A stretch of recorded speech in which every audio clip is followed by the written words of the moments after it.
तो जब भगवान कृष्ण ने 5 दिन 6 दिन हो गया, यशोदा मैया देखी कि कृष्ण गोवर्धन को छाता की तरह अपनी उंगलियों पे उठा रखा है और 5-6 दिन हो गया, कुछ लाला ने खाया नहीं, भूखे प्यासे इस गोवर्धन को छाता की तरह पकड़ रखा है, धारण किया हुआ है।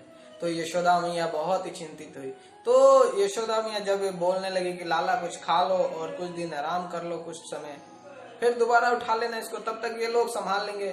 तो सब ग्वाल बाल और ब्रजवासी सोचने लगे कि यदि आज हम लोग कृष्ण को सपोर्ट नहीं किए, अगर कृष्ण को कुछ हो गया तो पूरी जीवन हमें यशोदा मैया का ताना सुनना पड़ेगा। तो इससे अच्छा है कि हम लोग कृष्ण की मदद करते हैं और कुछ क्षण के लिए कृष्ण को आराम करने देते हैं और हम लोग गोवर्धन को संभाल लेते हैं। तो सभी मित्र बोले, कृष्ण तुम बहुत थक गए हो, कुछ खा पी लो, तब तक हम लोग गोवर्धन को संभाल लेते हैं। तो कृष्ण बोले, सच में? देख लो, तुम लोग संभाल लोगे ना? तो दोस्त हंस के ग्वाल बाल बोले, अरे कृष्ण संभाल लेंगे, तुम चिंता मत करो।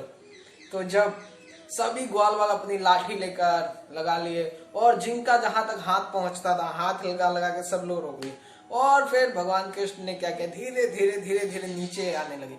और जैसे नीचे आने लगे तो जैसे उन लोग के ऊपर वेट गिरा पड़ा तो लोग सब चिल्लाने, कृष्ण कृष्ण बचाओ, हम मर जाएंगे मर जाएंगे। फिर सीधा भगवान ने दोबारा कृष्ण ने उसको उठा लिया। तो यह सब देखकर ब्रजवासी गाली दिए कृष्ण को, साले। तो देखिए ब्रज में ना, ब्रज में यही फेमस है, भगवान को ब्रजवासियों को गाली अत्यंत प्रिय है। भगवान कहते हैं कि ब्रह्मा की जो वेद स्तुति है ना, उसके आगे ना ब्रजवासियों की जो गाली है वो सर्वाधिक प्रिय है। तो चैतन्य चरितामृत में भी जब देखते, कृष्णराज कविराज गोस्वामी लिखते हैं कि जब चैतन्य महाप्रभु इस धरातल पे आए तो उनसे पूछा गया कि प्रभु आप बार बार इस संसार में अवतार लेके आते हैं, किस लिए, और आप कृष्ण रूप में क्यों आए विशेष करके? तो भगवान बताते हैं कि मैं कृष्ण रूप में आया था ब्रजवासियों को गाली सुनने के लिए। क्योंकि जो वेद स्तुति है, पूजा पाठ है, ये तो सभी करते हैं, किंतु जो ब्रजवासियों की गाली में जो आनंद है ना, वो कहीं नहीं मिलेगा।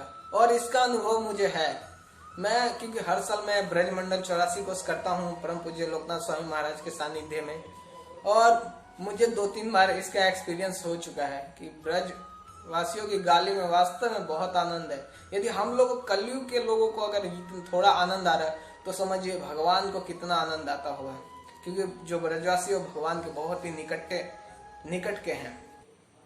तो ब्रह्मा की सारी वेदों की स्तुति भी फीकी पड़ जाती है जब ब्रजवासी कृष्ण को गाली देते हैं और बोलते हैं, हे कृष्ण, हे साले, तुझे पता नहीं कि तुम ये गोवर्धन क्यों उठा पाए? क्योंकि हम पूरे ब्रजवासियों के घर से माखन चोरी करके लाते थे, और उस माखन चोरी करके खाने से और हम सभी ब्रजवासियों का सपोर्ट के कारण ही तुम इस गोवर्धन को उठा पाए। और सबसे बड़ी बात यह है कि तुम राधा रानी की कृपा से, बिना राधा रानी की कृपा से तुम गोवर्धन नहीं उठा पाओगे, क्योंकि गोवर्धन तुमने उठाए तुम्हारी शक्ति नहीं है, ये राधा रानी की कृपा है। क्योंकि यदि राधा रानी नहीं आती संसार में तो तुम राधा के बिना आधा हो। तो ये जो कृपा है और जो ये तुमने गोवर्धन उठाया है, ये सिर्फ राधा रानी की कृपा है, और राधा रानी की कृपा के बगैर इस संसार में कुछ नहीं हो सकता। तो जब ये ब्रजवासी बोले तो कृष्ण बहुत ही मधुर मुस्कान देने लगे, और इस प्रकार ब्रजवासियों को हम समझते कि राधा रानी कितनी महान है, और भगवान कृष्ण भी राधा रानी को अत्यधिक प्रेम करते हैं, और राधा रानी की कृपा के बगैर इस संसार में कुछ नहीं है। यदि कोई जीव भगवान के शरण में भी जाता है तो सर्वप्रथम भगवान नहीं देखते उसको, किंतु यदि राधा रानी की कृपा प्राप्त हो तो जीव बहुत ही सरलता से भगवान के चरणों को प्राप्त कर सकता है। हरे कृष्ण, श्री राधे।